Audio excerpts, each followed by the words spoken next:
మనం రకరకాల శబ్దాలు మంచి మంచి పాటలు వింటున్నామంటే దానికి కారణం మన చెవులు. అయితే ఈ వినడం అనే ప్రక్రియ ఏదో సింపుల్గా జరిగేది కాదు. దీని వెనకాల చాలా మెకానిజం ఉంది.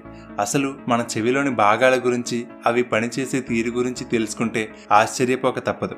అంతేకాదు, చాలామంది చెవులు కేవలం శబ్దాలు వినడానికి మాత్రమే ఉపయోగపడతాయి అనుకుంటారు. కానీ వినడంతో పాటు మనం నడిచేటప్పుడు పడిపోకుండా బ్యాలెన్స్ చేయడానికి కూడా మన చెవులు ఉపయోగపడతాయి. అది ఎలాగో ఈ వీడియోలో క్లియర్గా తెలుసుకుందాం. మన బాడీలోని ముఖ్యమైన పంచేంద్రియాలలో ఒకటైన చెవుల గురించి, ఆ చెవులు ఎలా పనిచేస్తాయి, మన చెవి లోపల ఎలా ఉంటుంది, అసలు చెవి లోపల ఇయర్ వ్యాక్స్ అంటే గుళిమి ఎందుకు ఏర్పడుతుంది, దానివల్ల ఏమైనా యూజ్ ఉంటుందా, ఇయర్ ఫోన్స్ పెట్టుకుని మ్యూజిక్ వినడం వల్ల ఏమైనా ప్రమాదం ఉంటుందా, వయసు పెరిగే కొద్దీ వినికిడి శక్తి ఎందుకు తగ్గిపోతుంది, ఇలా ఎన్నో విషయాలు యానిమేషన్ ద్వారా క్లియర్గా ఈ వీడియోలో తెలుసుకుందాం. మన చెవి పనిచేసే తీరు చాలా అద్భుతంగా ఉంటుంది, కాబట్టి ఈ వీడియోని పూర్తిగా చూడండి. మనం చెవుల గురించి అర్థం చేసుకునే ముందు అసలు సౌండ్ ఎలా ప్రొడ్యూస్ అవుతుందో తెలుసుకోవాలి. ఒక ఆబ్జెక్ట్ని వైబ్రేట్ చేయడం వల్ల సౌండ్ అనేది ప్రొడ్యూస్ అవుతుంది. ఉదాహరణకి, మనం మాట్లాడినప్పుడు మన గొంతులోని వోకల్ కార్డ్స్ వైబ్రేట్ అవుతాయి. లేదా మనం ఏదైనా మ్యూజిక్ ఇన్స్ట్రుమెంట్ని ప్లే చేస్తే అది వైబ్రేట్ అయ్యి దాని పక్కనే ఉన్న గాలిలోని ఎయిర్ మాలిక్యూల్స్ని ముందుకు వెనక్కి కదిలేలా అంటే వైబ్రేట్ అయ్యేలా చేస్తాయి. మనం ఫంక్షన్స్లో పాటలు ప్లే చేసే సౌండ్ బాక్సులు చూస్తే వాటికి ఉండే స్పీకర్లు వైబ్రేట్ అవుతూ లోపలికి బయటకు ఊగుతూ ఉంటాయి. దానివల్ల గాలిలో ప్రెజర్ వేవ్స్ క్రియేట్ అవుతాయి. అంటే నీటిలో ఏదైనా పడితే ఎలా అయితే అలలు ఏర్పడతాయో అలా అన్నమాట. అయితే ఈ సౌండ్ వేవ్స్కి ఫ్రీక్వెన్సీ అండ్ పిచ్ ఉంటాయి. మనుషులు 20 హెడ్జెస్ నుండి 20,000 హెడ్జెస్ వరకు ఫ్రీక్వెన్సీ ఉన్న సౌండ్స్ని వినగలరు. అది ఎలాగో ఇప్పుడు క్లియర్గా తెలుసుకుందాం. ముందుగా చెవి డిజైన్ గురించి చూద్దాం. మన చెవిని 3 భాగాలుగా చెప్పుకోవచ్చు: outer year, middle ear, inner ear. ముందుగా ఔటర్ ఇయర్. మనకు ఏదైతే బయట కనిపిస్తుందో ఆ భాగాన్ని పెన్నా అని అంటారు. దీనికి కూడా ఒక పని ఉంది. అదేంటంటే, చెవికి బయట ఉండే ఈ పార్ట్ అంతా కూడా మెలికలు తిరిగి ఉండడం వల్ల ఎంత సాధ్యమైతే అంత ఎక్కువ సౌండ్ వేవ్స్ని కలెక్ట్ చేసి వాటిని ఆడిటరీ కెనాల్లోకి పంపే విధంగా ఇది డిజైన్ చేయబడింది. ఈ సౌండ్ వేవ్స్ ఆడిటరీ కెనాల్ ద్వారా ప్రయాణించి చెవి లోపల ఉన్న ఇయర్ డ్రమ్కి చేరుకుంటాయి. దీనినే తెలుగులో కర్ణబేరి అని అంటారు. ఈ కర్ణబేరి అనేది చాలా పలుచుగా ఉండే ఒక సెమీ ట్రాన్స్పరెంట్ పొర లాంటిది. ఇది సుమారుగా 1 సెంటీమీటర్ సైజులో ఉంటుంది. ఇది చాలా సెన్సిటివ్గా ఉంటుంది. బయట నుండి వచ్చే సౌండ్ వేవ్స్ ఈ కర్ణబేరిని తాకినప్పుడు ఇది కూడా వైబ్రేట్ అవుతుంది. Next, middle ear. కర్ణబేరికి మరొక వైపు నుండి ఈ మిడిల్ ఇయర్ ఉంటుంది. దీనిలో మాల్యూస్, ఇన్కస్, స్టీపిస్ అనే 3 చిన్న చిన్న ఎముకలుంటాయి. అవి ఉన్న షేప్ల ఆధారంగా వాటికి హ్యామర్, ఎన్విల్, స్టెర్రప్ అనే పేర్లు కూడా ఉన్నాయి. ఈ 3 ఎముకలు ఒకదానికొకటి కనెక్ట్ అయ్యి ఒక చైన్లా ఉంటాయి. మన శరీరం మొత్తంలో అతి చిన్న ఎముక ఈ స్టెర్రప్ లేదా స్టీపిస్ బోన్. ఇది సుమారుగా ఒక బియ్యం గింజ కన్నా చిన్నగా ఉంటుంది. Next, inner ear. దీనిలో ఒక నత్తలాంటి ఆకారం కలిగిన కోక్లియా అనే పార్ట్ ఉంటుంది. ఇది సుమారుగా బఠానీ గింజంత సైజులో ఉండి దీని లోపల అంతా లిక్విడ్తో నిండి ఉంటుంది. ఈ చిన్న పార్ట్ లోపల స్టెరియోసిలియా అనే సన్నని వెంట్రుకల వంటి నిర్మాణం ఉంటుంది. దీనిలో ఇలాంటివి సుమారుగా 30,000 హెయిర్ సెల్స్ ఉంటాయి. మనం ముందు చెప్పుకున్న చిన్న చిన్న ఎముకలు ఒక చైన్లా ఏర్పడి ఒకవైపు కర్ణబేరికి కనెక్ట్ అయి ఉండి మరొక వైపు ఇన్నర్ ఇయర్లోని కోక్లియాకి కనెక్ట్ అయి ఉంటుంది. ఇక్కడితో మన చెవి యొక్క నిర్మాణం ఎలా ఉంటుందో అర్థమైంది కదా. ఇప్పుడు చెవి ఎలా పనిచేస్తుందో చూద్దాం. ముందుగా బయట నుండి వచ్చిన సౌండ్ వేవ్స్ కర్ణబేరిని తాకినప్పుడు కర్ణబేరి వైబ్రేట్ అవ్వడం వల్ల దానికి మరొక వైపు కనెక్ట్ అయి ఉన్న చిన్న చిన్న బోన్స్ కూడా వైబ్రేట్ అవుతాయి. వీటిలోని చివరిదైన స్టెర్రఫ్ బోన్ ఒక పిస్టన్లా మూవ్ అవుతూ కోక్లియాని వైబ్రేట్ చేస్తుంది. సింపుల్గా చెప్పాలంటే ఈ చిన్న చిన్న బోన్స్ ద్వారానే ఆ వైబ్రేషన్స్ అనేవి కర్ణబేరి నుండి ఇన్నర్ ఇయర్లోని కోక్లియా వరకు ట్రాన్స్ఫర్ అవుతాయి. అయితే వీటి పని కేవలం వైబ్రేషన్స్ని ట్రాన్స్ఫర్ చేయడం మాత్రమే కాదు, ఆ సౌండ్ వేవ్స్ యొక్క ప్రెజర్ని కూడా పెంచుతాయి. ఇలా సౌండ్ వేవ్స్ యొక్క ప్రెజర్ని పెంచవలసిన అవసరం ఏముంది అనే డౌట్ రావచ్చు. ఎందుకంటే ఇన్నర్ ఇయర్లోని కోక్లియా లిక్విడ్స్తో నిండి ఉంటుంది. సో బయట నుండి వచ్చిన ఈ సౌండ్ వేవ్స్ని ఈ లిక్విడ్స్లోకి ట్రాన్స్ఫర్ చేయాలి. మనకు తెలుసు, గాలిలో ఉండే పార్టికల్స్ని ఈజీగా వైబ్రేట్ చేయవచ్చు, కానీ లిక్విడ్స్లో ఉండే పార్టికల్స్ని అంత ఈజీగా వైబ్రేట్ చేయలేం. అందుకే మనం గాలిలో చేతులు ఊపినంత ఈజీగా నీటిలో చేతులు ఆడించలేం. ఎందుకంటే నీటిలో పార్టికల్స్ అంత ఈజీగా కదలవు.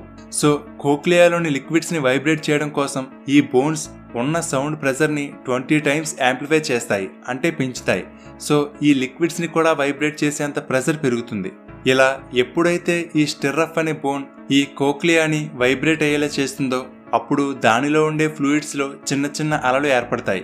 ఈ అలల వలన మనం ముందు చెప్పుకున్నాం కదా, వెంట్రుకల వంటి హెయిర్ సెల్స్ ఉంటాయని, అవి కదులుతాయి. ఇవి సెన్సార్స్ లాంటివి. అవి కదిలినప్పుడు ఈ మూమెంట్స్ని ఎలక్ట్రికల్ సిగ్నల్స్గా మార్చుతాయి. అంటే ఈ కోక్లియా అనేది సౌండ్ యొక్క మెకానికల్ ఎనర్జీని ఎలక్ట్రికల్ సిగ్నల్స్గా మార్చుతుంది. ఈ ఎలక్ట్రికల్ సిగ్నల్స్ అనేవి ఆడిటరీ నెర్వ్ ద్వారా మెదడుకు చేరుకుంటాయి. అప్పుడు బ్రెయిన్ ఈ ఎలక్ట్రికల్ సిగ్నల్స్ని ప్రాసెస్ చేసి ఆ సౌండ్స్ని మనం అర్థం చేసుకునే విధంగా మార్చుతుంది. ఈ విధంగా మనం చాలా సింపుల్గా అన్ని రకాల సౌండ్స్ని వినేస్తున్నాం అనుకుంటాం, కానీ దాని వెనక ఇంత మెకానిజం ఉంది, ఇంత ప్రాసెస్ జరుగుతుంది. బయట నుండి వచ్చే సౌండ్స్ని మనం అర్థం చేసుకునే విధంగా మార్చడం మాత్రమే కాదు, బ్రెయిన్ చేయవలసిన పని మరొకటి ఉంది. అదేంటంటే సౌండ్ ఎటువైపు నుండి వస్తుందో గుర్తించడం. సడన్గా వచ్చే ప్రమాదాల నుండి అలర్ట్గా ఉండాలంటే సౌండ్ ఎటువైపు నుండి వస్తుందో తెలుసుకోవడం చాలా ముఖ్యం. మనకు 2 చెవులు ఉండడం వల్ల సౌండ్ ఎటువైపు నుండి వస్తుంది అనేది మన బ్రెయిన్ పసిగడుతుంది. ఒకవేళ సౌండ్ అనేది మన ముందు నుండే వస్తుంటే 2 చెవులకి సౌండ్ ఒకే సమయంలో చేరుకుంటుంది. అలాగే 2 చెవులలో సౌండ్ ఇంటెన్సిటీ ఒకేలా ఉంటుంది. ఒకవేళ ఎడం వైపు నుండి సౌండ్ వస్తుంది అనుకుందాం, అప్పుడు సౌండ్ ముందుగా ఎడం వైపు ఉన్న చెవికి చేరుకుని కొన్ని మైక్రో సెకండ్స్ల గ్యాప్లో కుడి చెవికి చేరుకుంటుంది. అంటే కొద్దిగా లేటుగా చేరుకుంటుంది. అలాగే ఎడమ చెవికి కొంచెం ఎక్కువ ఇంటెన్సిటీ ఉంటుంది, కుడి చెవిలో ఇంటెన్సిటీ తక్కువగా ఉంటుంది. ఆ తేడాని మనం గుర్తించలేం, కానీ మన బ్రెయిన్ గుర్తిస్తుంది. ఇలా 2 చెవుల నుండి వస్తున్న ఇన్ఫర్మేషన్ అంతా మన బ్రెయిన్ తీసుకుని 2 చెవుల మధ్య ఉన్న టైం అండ్ ఇంటెన్సిటీలోని డిఫరెన్స్ని అనలైజ్ చేసి ఆ డిఫరెన్స్ని బట్టి ఎటువైపు నుండి సౌండ్ వస్తుందనేది గుర్తిస్తుంది. అందుకే ఒక చెవి పనిచేయకుండా కేవలం ఒక చెవి మాత్రమే పనిచేస్తున్న వాళ్ళు ఒక్కొక్కసారి సౌండ్ ఎటువైపు నుండి వస్తుందనేది సరిగ్గా గుర్తించలేరు. నెక్స్ట్, చెవులు కేవలం వినడానికి మాత్రమే కాదు, మనం బ్యాలెన్స్డ్గా ఉండడానికి కూడా ఇవి ఉపయోగపడతాయి. అది ఎలాగో చూద్దాం. ఇన్నర్ ఇయర్లో ఉండే కోక్లియాకి పై భాగంలో వెస్టిబ్యులర్ సిస్టమ్ అని పిలువబడే 3 సెమీ సర్క్యులర్ రింగ్స్ ఉంటాయి. ఈ 3 కూడా డిఫరెంట్ యాంగిల్స్లో ఉంటాయి. ఇవి కూడా లిక్విడ్స్తో నిండి ఉంటాయి. వీటిలో ఉన్న ఫ్లూయిడ్స్ అనేవి సౌండ్ వేవ్స్ని బట్టి కాకుండా మన తల కదలికల ఆధారంగా కదులుతాయి. ఈ ఫ్లూయిడ్స్ కదిలినప్పుడు వీటి లోపల కూడా ఉండే హెయిర్ సెల్స్ కదులుతాయి. ఈ hair cells nanometer size distance కదిలినా సరే ఇవి క్యాలిక్యులేట్ చేయగలవు, అంత సెన్సిటివ్గా ఉంటాయి. ఇలా ఈ హెయిర్ సెల్స్లో కదలికల వల్ల వచ్చే వైబ్రేషన్స్ని ఎలక్ట్రికల్ సిగ్నల్స్గా మార్చి మెదడుకు పంపిస్తాయి. ఇలా వెస్టిబ్యులర్ సిస్టమ్ నుండి వచ్చే సిగ్నల్స్ ఆధారంగా బ్రెయిన్ మన పొజిషన్ని అంచనా వేసుకుంటుంది. సో ఈ విధంగా మనం బ్యాలెన్స్డ్గా ఉండడానికి చెవులు హెల్ప్ చేస్తాయి. నెక్స్ట్, చెవికి సంబంధించి చెవిలో ఉండే ఇయర్ వ్యాక్స్ అంటే గుళిమి గురించి మనకు కొన్ని సందేహాలు ఉంటాయి. గుళిమి ఎందుకు ఏర్పడుతుంది, దానిని మనం క్లీన్ చేయవచ్చా, అసలు దానివల్ల ఏమైనా యూజ్ ఉందా అని వాటి గురించి ఇప్పుడు చూద్దాం. చెవికి ఔటర్ ఇయర్లో ఉండే ఆడిటరీ కెనాల్లో చిన్న వెంట్రుకలు ఉంటాయి. అలాగే ఆడిటరీ కెనాల్కి లోపల వైపు సెరుమినస్ గ్లాండ్స్ ఉంటాయి. ఈ గ్లాండ్స్ నుండి సెరుమిన్ అనే ఆయిల్ వంటి పదార్థం రిలీజ్ అవుతుంది.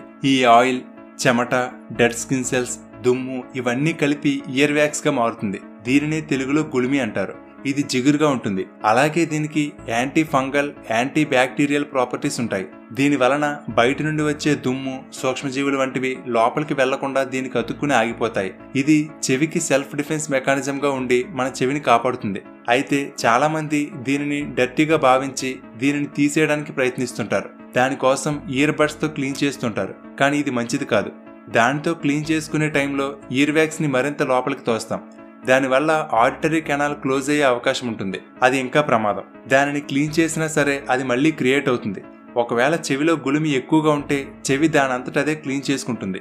మనం ఆహారం తింటున్నప్పుడు లేదా మాట్లాడుతున్నప్పుడు మన దవడలు కదులుతూ ఉంటాయి కదా, ఆ మూమెంట్స్ వలన ఆటోమేటిక్గా ఆ గుళిమి బయటికి వచ్చేస్తుంది. కాబట్టి సాధ్యమైనంత వరకు మనం దానిని అలా వదిలేయడమే మంచిది. ఒకవేళ మరీ ఎక్కువగా పెరిగిపోయి చెవి సరిగా వినిపించడం లేదనిపిస్తే డాక్టర్ దగ్గరికి వెళ్ళి క్లీన్ చేయించుకోవాలి. చివరగా ఇప్పుడు వినికిడి శక్తి తగ్గిపోవడానికి కారణాలేంటో చూద్దాం. వినికిడి లోపం రావడానికి చాలా కారణాలున్నాయి. వాటిలో ముఖ్యమైనది ఏజ్. వయసు గడిచే కొద్దీ మన బాడీకి ఉండే ఒక్కొక్క సెన్స్ తన శక్తిని కోల్పోతుంది. అలాగే మన చెవులు కూడా. వయసు పెరిగే కొద్దీ మన చెవిలో కోక్లియాలో ఉండే సెన్సరీ హెయిర్ సెల్స్ మెల్లగా కోల్పోతాము. అలాగే అవి వాటి సెన్సిటివిటీని కోల్పోతాయి. ఇయర్ డ్రమ్ కి అటాచ్ అయి ఉన్న ఈ బోన్స్ స్టిఫ్ గా మారిపోయి అంతగా వైబ్రేట్ అవ్వవు. దానివల్ల మెల్లగా వినికిడి శక్తి తగ్గిపోతుంది. వయసు వల్ల వచ్చిన వినికిడి లోపాన్ని క్యూర్ చేయలేము, కానీ కొన్ని డిజిటల్ హియరింగ్ డివైజెస్ వినడానికి ఉపయోగపడతాయి. వినికిడిని కోల్పోవడానికి మరొక ముఖ్య కారణం పెద్ద సౌండ్స్ ని వినడం. ఒక్కొక్కసారి పెద్ద సౌండ్స్ ని ఎక్కువసేపు వింటే ఈ హెయిర్ సెల్స్ డ్యామేజ్ అయ్యి వాటి సెన్సిటివిటీ కోల్పోతాయి. వాల్యూమ్ ఎంత ఎక్కువగా ఉంటే ప్రెషర్ కూడా అంత ఎక్కువగా ఉంటుంది. కాబట్టి ఆ ప్రెజర్ వల్ల హెయిర్ సెల్స్ బెండ్ అయిపోవడం, చెవిలోని చిన్న చిన్న బోన్స్ ప్లేస్ మారిపోవడం లేదా కర్ణబేరి పగిలిపోవడం జరుగుతుంది. కాబట్టి ఎక్కువగా సౌండ్స్ వచ్చే ప్రాంతంలో పనిచేసేవారు నెగ్లెక్ట్ చేయకుండా హియరింగ్ ప్రొటెక్షన్ డివైజెస్ని తప్పక యూజ్ చేయండి. అలాగే చాలామంది ఎక్కువసేపు ఇయర్ ఫోన్స్ చెవిలో పెట్టుకుని పాటలు వింటూ ఉంటారు. ఇలా ఎక్కువసేపు ఇయర్ ఫోన్స్ యూజ్ చేస్తే చెవిలోకి గాలి ప్రవేశించదు. దానివల్ల ఇయర్ కెనాల్లో తేమ పెరిగి చెవిలో బ్యాక్టీరియా పెరిగిపోతుంది. గంట సేపు కంటిన్యూస్గా ఇయర్ ఫోన్స్ యూజ్ చేస్తే చెవిలో ఉండే బ్యాక్టీరియా 700 రెట్లు పెరుగుతుందట. దీనివల్ల ఒక్కొక్కసారి చెవిలో ఇన్ఫెక్షన్ కలగవచ్చు. అయితే ఒక్కొక్కసారి కండక్టివ్ హియరింగ్ లాస్ అని టెంపరీగా వినికిడి శక్తిని కోల్పోవడం జరుగుతుంది. ఉదాహరణకి చెవిలో గులిమి విపరీతంగా పెరిగిపోవడం, చెవిలో ఏదైనా వస్తువు అడ్డుపడడం, అంటే ముఖ్యంగా చిన్నపిల్లలు ఏదో ఒక వస్తువుని చెవిలో పెట్టుకుంటూ ఉంటారు. అలాంటప్పుడు లేదా కర్ణబేరికి గాయం అవ్వడం, ఇలాంటివి జరిగినప్పుడు సౌండ్ వేవ్స్ చెవిలోకి వెళ్ళలేవు. ఇటువంటి వాటిని ట్రీట్మెంట్ ద్వారా క్యూర్ చేయవచ్చు. ఏది ఏమైనా మన చెవిని, వినికిడిని కాపాడుకోవడం చాలా ముఖ్యం. ఎందుకంటే ఒక్కసారి వినికిడి శక్తి కోల్పోతే దానికి ఎటువంటి మెడిసిన్ కానీ సర్జికల్ ట్రీట్మెంట్ కానీ లేదు. డ్యామేజ్ అయిన హెయిర్ సెల్స్ మళ్ళీ పెరగవు. కాబట్టి సాధ్యమైనంత వరకు చెవులను, వినికిడి శక్తిని కాపాడుకోవడం మంచిది. సో ఇది ఫ్రెండ్స్, మన చెవులు ఎలా పనిచేస్తాయో అర్థమైంది కదా. మనకు వినిపిస్తున్న ప్రతి శబ్దం వెనుక ఇప్పుడు మనం చెప్పుకున్న ప్రాసెస్ అంతా ఉంటుంది. నిజంగా మన శరీరం ఎంత అద్భుతమైన నిర్మాణమో కదా. ఓకే ఫ్రెండ్స్, ఈ వీడియో మీకు నచ్చితే లైక్ చేయండి. అలాగే మీ ఫ్రెండ్స్ అందరికీ షేర్ చేయండి. Thank you for watching.